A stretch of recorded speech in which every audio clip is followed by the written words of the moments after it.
Yes sir. Hello guys, कैसे हैं आप लोग? ठीक ही होंगे। आज हम आपको पढ़ाने जा रहे हैं सारणी यानी डिटरमिनेंट। तो आज हम पढ़ेंगे सारणी।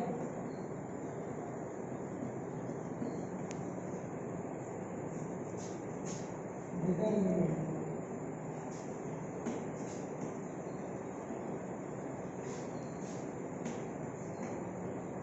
पिछले लेक्चर में हम लोगों ने पढ़ा था आव्यूह मैट्रिक्स।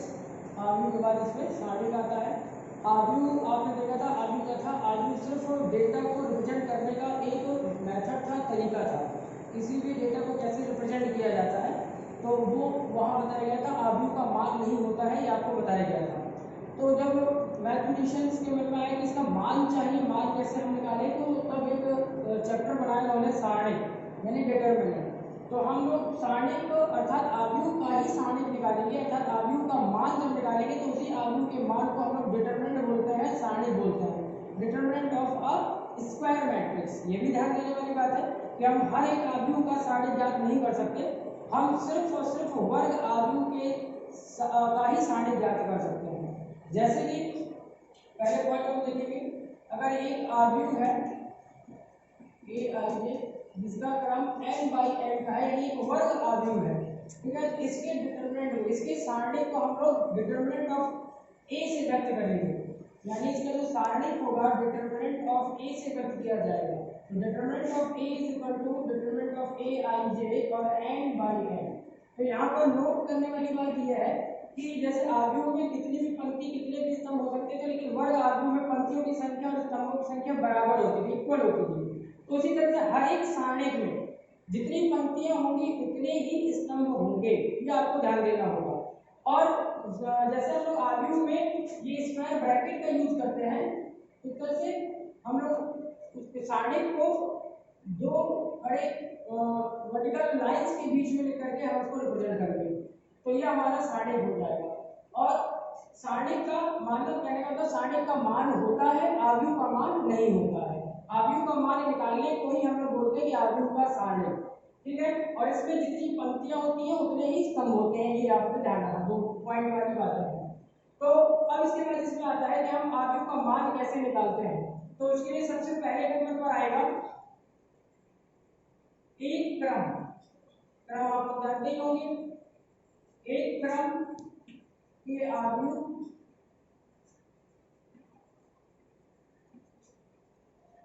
का सारणी। एक क्रम के आव्यूह का सारणी का मतलब हो गया पंक्ति एक स्तंभ एक, ठीक है। तो यहाँ पर हम लिखेंगे a इज इक्वल टू, अगर हमने कहा कि इसके अंदर कोई भी अवयव है, इस मैट्रिक्स के अंदर कोई भी अवयव है, वो a11 है। a11 का मतलब हो गया एक पंक्ति एक स्तंभ, ठीक है। तो एक ही अवयव है इसके अंदर, इसलिए एक ही पंक्ति और एक ही स्तंभ है। तो ये 1/1 क्रम का एक आव्यूह है जिसका हमें डिटरमिनेंट फाइंड करना है, सारणी का मान ज्ञात करना है। तो हम लिखेंगे determinant of a equal to, तो इसमें हम क्या करेंगे, मॉड a यानी 1 और इसको मॉड से ही पढ़ेंगे, ध्यान दीजिएगा, इसको मॉड नहीं पढ़ेंगे, इसको हम डिटरमिनेंट ऑफ a ही पढ़ेंगे। तो determinant of a is equal to, इसका मान हो जाएगा a11। ये वही अवयव बाहर आ जाएगा और इस 1/1 के आव्यूह के सारणी का मान बन जाएगा। इसके बाद आता है 2/2 के, इसके बाद आएगा दो क्रम या 2/2 भी बोल सकते हैं, 2/2 क्रम के आव्यूह का सारणी। तो 2/2 के क्रम का आव्यूह का सारणी हम लोग कैसे ज्ञात करेंगे, तो हमने माना a is equal to a11 a12 a21 a22। या अगर 2/2 के क्रम का 2/2 ऑर्डर का एक आव्यूह लिखा हुआ है जिसका हमें सारणी चाहिए और इसका मान चाहिए, तो determinant of a is equal to, अर्थात आव्यूह a के सारणी का मान डिटरमिनेंट ऑफ a, देखिए इसका ब्रैकेट लगा हुआ है, यहाँ पर मैंने सिर्फ एक लाइन खींची है वर्टिकल, तो यहाँ पर इसके अवयवों को लिख देंगे 1 2 a21 a22, ठीक है। अब इसका हम प्रसार करेंगे, प्रसार करने का मतलब इसको हम ओपन करेंगे, इसका मान निकालेंगे। तो 2/2 के क्रम के सारणी का प्रसार कैसे करते हैं? ये मुख्य डायगोनल, प्रिंसिपल डायगोनल, ठीक है, मुख्य विकर्ण के अवयवों का गुणा करते हैं और पश्च विकर्ण के अवयवों के गुणनफल को उससे माइनस कर देते हैं। तो हम लोग इससे लिखेंगे a11 into a22 minus a21 into a12। ये हमारा आ गया इस 2/2 ऑर्डर के मैट्रिक्स का डिटरमिनेंट की वैल्यू, ये हमारा उसका मान आ गया। तो 2/2 का याद रखेंगे, ये बहुत इंपॉर्टेंट है, ये आपको हर जगह करना पड़ेगा। 3/3 का आएगा, 4/4 का आएगा, तो 2/2 का तो उसका आपको सॉल्व करना ही पड़ेगा, ठीक है। ये हमारा 2/2 तक का हो गया। अब हम आते हैं 3/3 वाले क्रम को समझते हैं।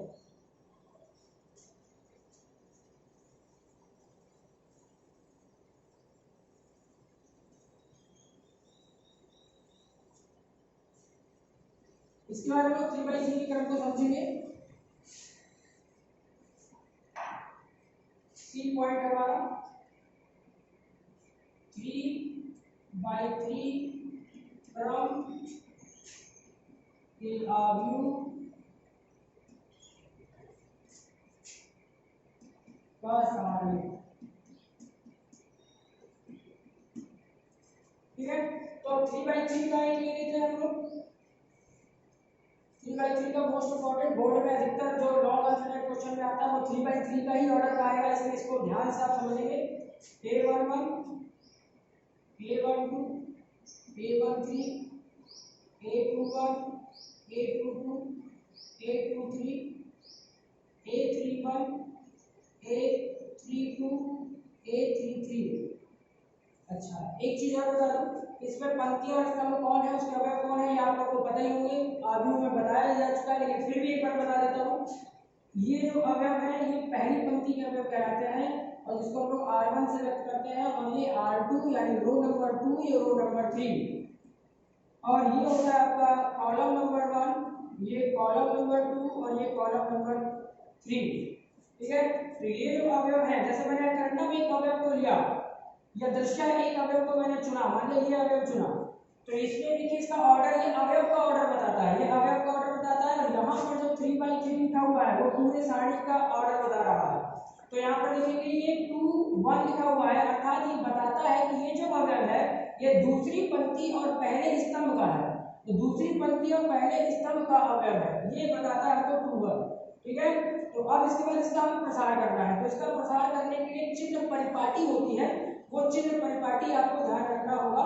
वो चिन्ह परिपाटी मैं आपको बता दूं,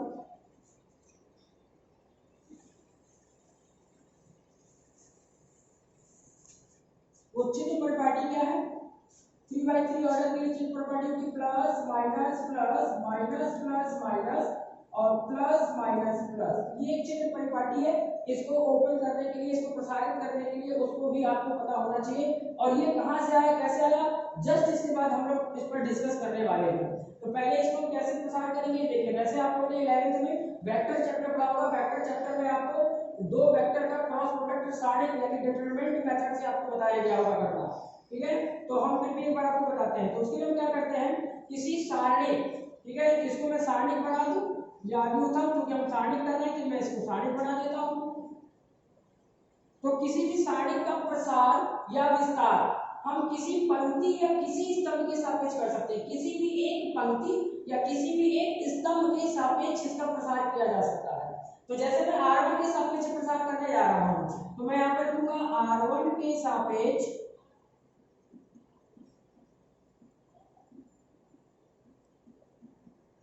प्रसार करने पर, R1 के सापेक्ष प्रसार करने पर, तो मैं R1 के सापेक्ष प्रसार कर रहा हूं, R1 ये है, यहां ध्यान से देखिएगा, ये R1 है, ये R1 है, ठीक है। तो इसके लिए आपको R1 के तीनों अवयवों के लिए इसका प्रसार करना होगा, यानी हल करना होगा। तो सबसे पहले मैं A11 को लिखूंगा, तो मैं लिखूंगा A11, ठीक। उसके बाद फिर वहां पर हम साइन लिखेंगे कि इस अवयव के लिए साइन क्या है, प्लस है, इसलिए मैंने यहाँ पर प्लस पहले से लगा हुआ है, प्लस है। फिर हम क्या करेंगे, इसका A11 के स्तंभ और पंक्ति के अवयवों को छोड़ देंगे, स्तंभ और पंक्ति के अवयवों को छोड़ देंगे। उसके बाद जो आपका माइनर बचेगा यानी उप सारणी बचेगा उसको लिख लेंगे।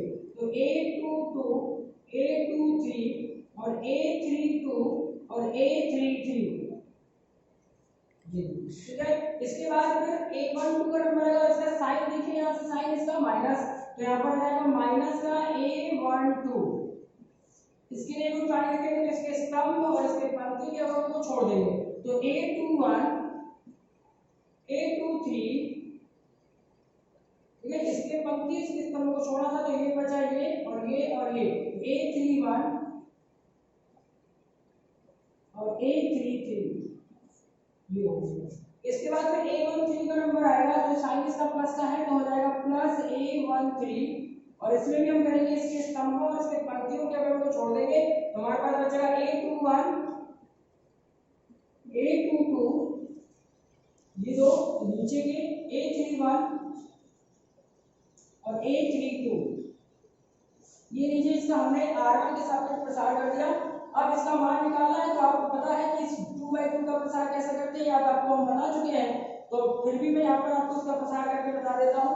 इसका फाइनल जो आंसर आएगा आपके पास इक्वल टू, तो A11 ब्रैकेट, इसके बाद आता है मुख्य विकर्ण के अवयवों का गुणा करते हैं पहले, तो A22 into A32, फिर माइनस साइन लगाते हैं और इसके स्पष्ट विकर्णों के अवयवों का मल्टीप्लाई कर देते हैं। A32 A23 A32 A23, ये नीचे ये वाला हो गया। इसके बाद फिर इसका नंबर माइनस A12 ब्रैकेट में, फिर सेकंड का इसका मल्टीप्लाई इधर होगा तो माइनस इसका मल्टीप्लाई इधर, ये हो जाएगा A21 into A33 minus A31 into A23, ठीक है, into A33, करेक्ट है, सही है, A33 होगा, फिर माइनस A32 और into A23 होगा, करेक्ट। चलिए आगे बढ़ते हैं। यहाँ पर फिर नेक्स्ट आएगा प्लस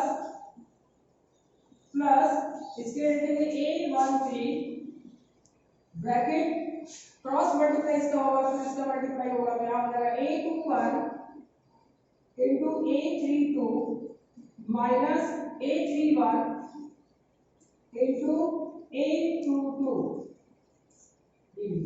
अब आप इसका अंदर मल्टीप्लाई करके इसको सॉल्व कर लेंगे तो फाइनली एक नंबर मिलेगा आपको, यानी यहाँ पर नंबर्स होंगे, जब आप मल्टीप्लाई करोगे, ब्रैकेट ओपन करोगे, सॉल्व करोगे तो एक नंबर आपको मिलेगा, वही इस 3/3 ऑर्डर के सारणी का मान होगा, ठीक है। ये 3/3 ऑर्डर के सारणी का प्रसार आपको हमने बता दिया, इसको देख लेंगे। इसके बाद फिर नेक्स्ट इसमें टॉपिक आता है माइनर एंड कोफैक्टर्स। माइनर और कोफैक्टर्स समझ लेते हैं।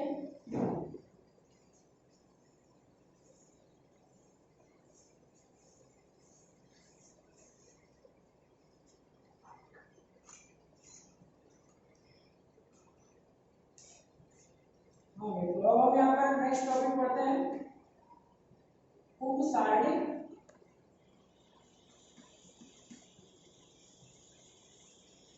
उपसारणी जिसको हम माइनर बोलते हैं,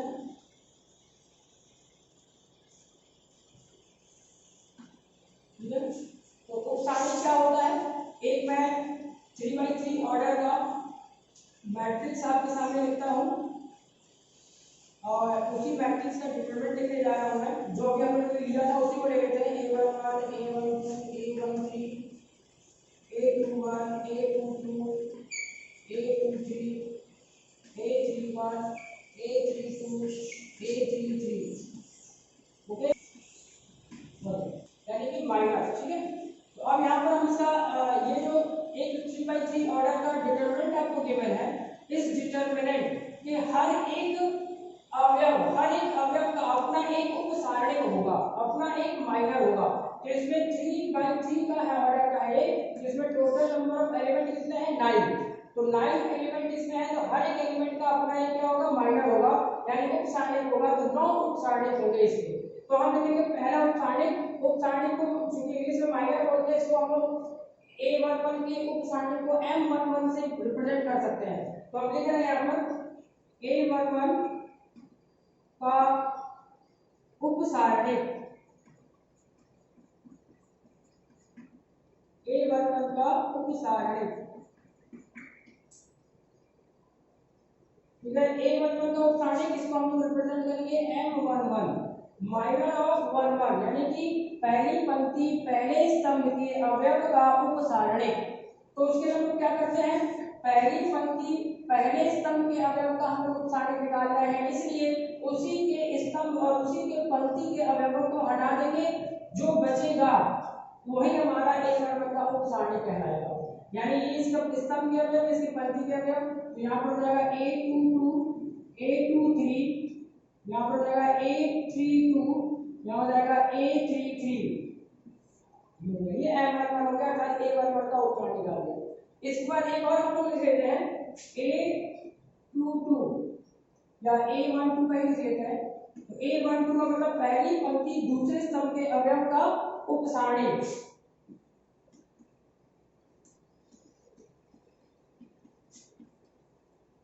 उपसारणिक जिसको हम रिप्रेजेंट करेंगे M12 से। तो पहली पंक्ति दूसरे स्तंभ का अवयव ये है, इसके लिए उपसारणिक लिखना है, तो इसके स्तंभ और इसके पंक्ति के अवयवों को छोड़ देंगे, बचेगा हमारे पास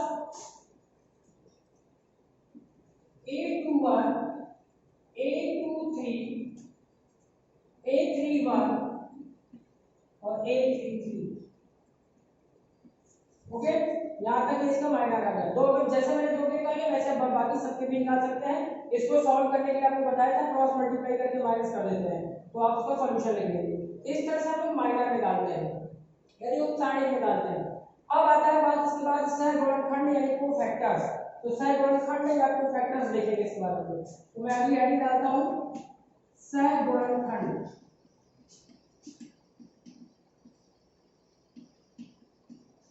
ठीक है, इसको इंग्लिश में कहते हैं कोफैक्टर,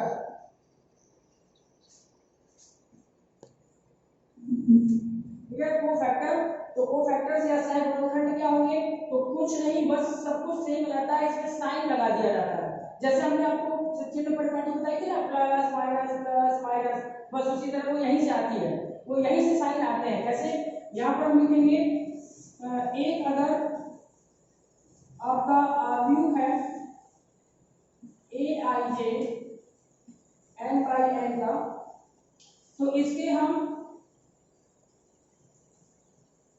सहगुणनखंड को लिखेंगे, तो Cij बराबर आएगा -1 to the power I plus j और Mij, ये फॉर्मूला याद रखना, ठीक है। इसका मतलब हो गया अगर मुझे 1 1 अर्थात पहली पंक्ति पहले स्तंभ का अगर आपको कोफैक्टर चाहिए, सहगुणनखंड चाहिए, तो हम क्या करेंगे, यहाँ पर भी 1 1 रखेंगे, तो 1 + 1 हो जाएगा इवन, और घात में अगर सम पावर है तो हम यहाँ पर क्या रखेंगे, इसको प्लस बना देंगे, और यहाँ पर हो जाएगा M11, अर्थात ये M11 यही आ जाएगा सेम टू सेम। अगर आपको चाहिए A12 का सहगुणनखंड, तो यहाँ पर 1 और 2 रखेंगे, तो यहाँ पर हो जाएगा 1 और 2, 1 + 2 3 हो जाएगा, ऑड हो जाएगा, तो यहाँ पर -1 के पावर में अगर ऑड नंबर आता है तो नेगेटिव हो जाता है, तो ये माइनस आ जाएगा M12, और M12 ये लिखा हुआ है आपके सामने M12, यानी इसके आगे माइनस लगा देंगे बस। तो इस तरह से जब हम चिन्ह के साथ लिखते हैं, अवयवों के चिन्हों के साथ लिख देते हैं उपसारणिकों को, तो वह सहगुणनखंड बन जाता है। जैसे इसी में एक एग्जांपल लिख लेते हैं, इसी को A12 को लिख लेते हैं, तो A12 का सहगुणनखंड,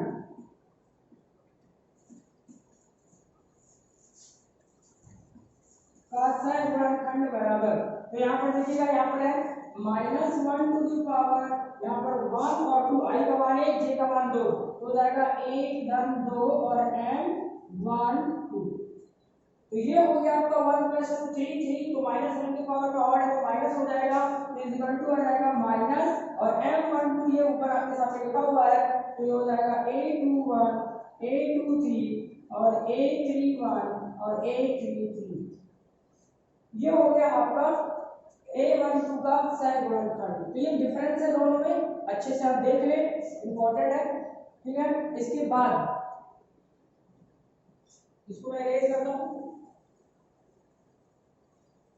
अब सारणिक के मान की बात करते हैं, इसमें बहुत अच्छा गुण है, आपको बता दूं।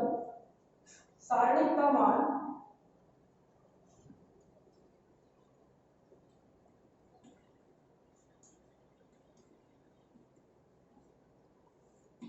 किसी सारणी का मान कैसे निकालते हैं, जो हमने अभी प्रसार किया ना, इस 3/3, 2/2 और 1/1 ऑर्डर के मैट्रिक्स का जो हमने सारणी का मान निकाला, तो वो कैसे आया, कैसे कहां से आता है, उसको कैसे डिफाइन किया जाता है, वो ये है सारणी का मान कैसे निकालेंगे। तो किसी भी सारणी को हम डेल्टा से रिप्रेजेंट करते हैं, डेल्टा से। तो डेल्टा इज इक्वल टू, वो डिटरमिनेंट में लिख लेते हैं वापस जो हमने लिखा था आपके पास, 1 1 a12 a13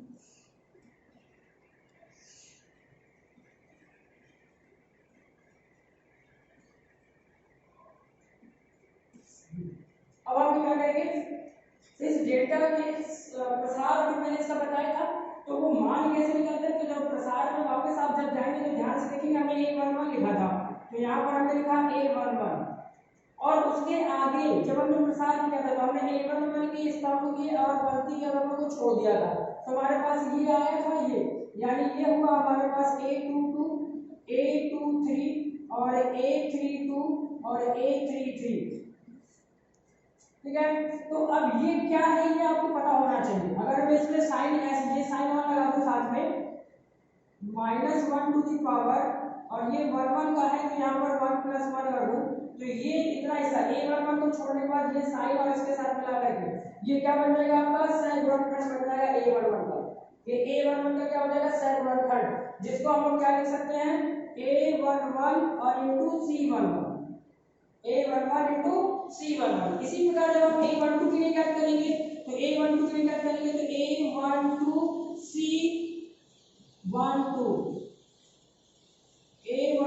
c12 दिखा था, a12 c12। ठीक है, ये जो साइन है ना, आपका वैसा यहाँ पे माइनस का साइन लगाए थे पिछली बार जब हमने सॉल्व किया था, इस तरह से माइनस का a12 लिखा था, फिर तो माइनस इसी को फैक्टर में, माइनस इसी से गुणनखंड में एडजस्ट है, तो ये देखिएगा Cij ये आ गया, तो ये इसका जो आगे वाला माइनस वो इसमें एडजस्ट है।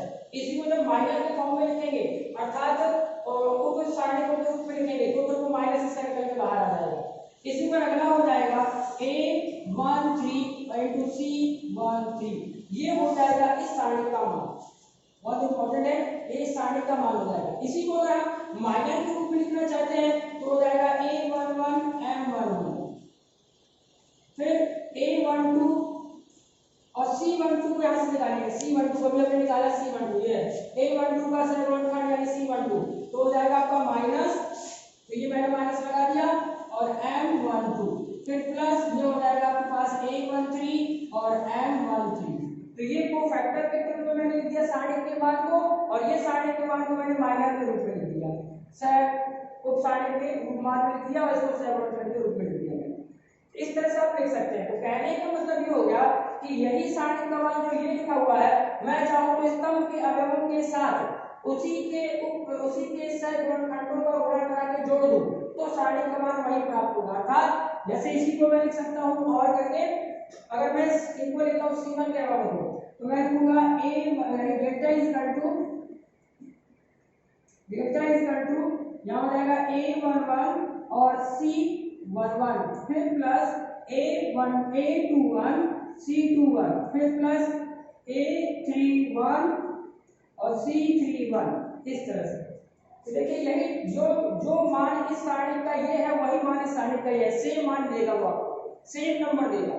यहाँ पर मैंने r1 के सापेक्ष किया है, यहाँ पर मैंने c1 के सापेक्ष किया है, ये सेम आएगा। लेकिन अब इसमें पॉइंट वाली बात यह है कि अगर इसको इरेज कर रहा हूं मैं, आप लोगों ने नोट कर लिया होगा,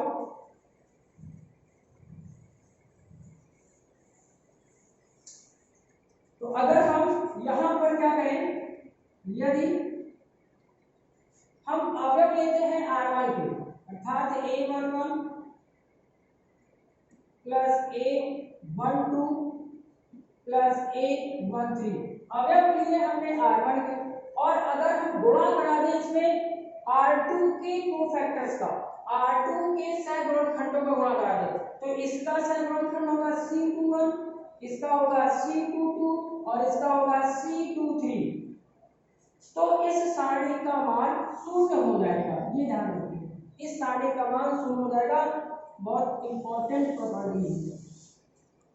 अगर हम जिस पंक्ति या जिस स्तंभ के अवयवों को लेते हैं और हमने उसके किसी दूसरे करस्पॉन्डिंग संगत पंक्ति या स्तंभ के सहगुणनखंडों का गुणा करा के जोड़ दिया तो सारणी का मान 0 होगा, ये इंपॉर्टेंट है। तो ये उप सारणी का आप लोग ने सहगुणनखंड देख लिया। इसके बाद आता है सारणिकों के गुण। सारणिक के गुण क्या होते हैं? Properties of determinants. ओपन करो।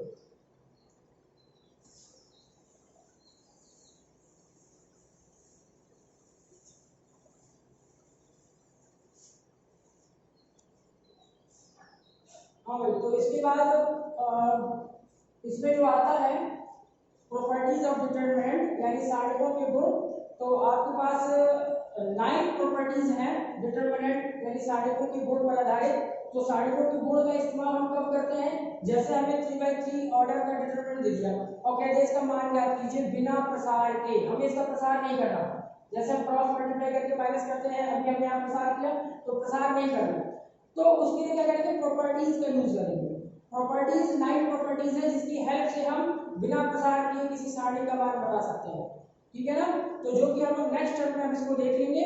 नेक्स्ट टर्म में हम लोग इसके गुणों को देखेंगे, एक एक गुण को अच्छे से, और उसका एग्जांपल्स भी आपको दिया जाएगा और उसको अच्छे से समझा दिया जाएगा।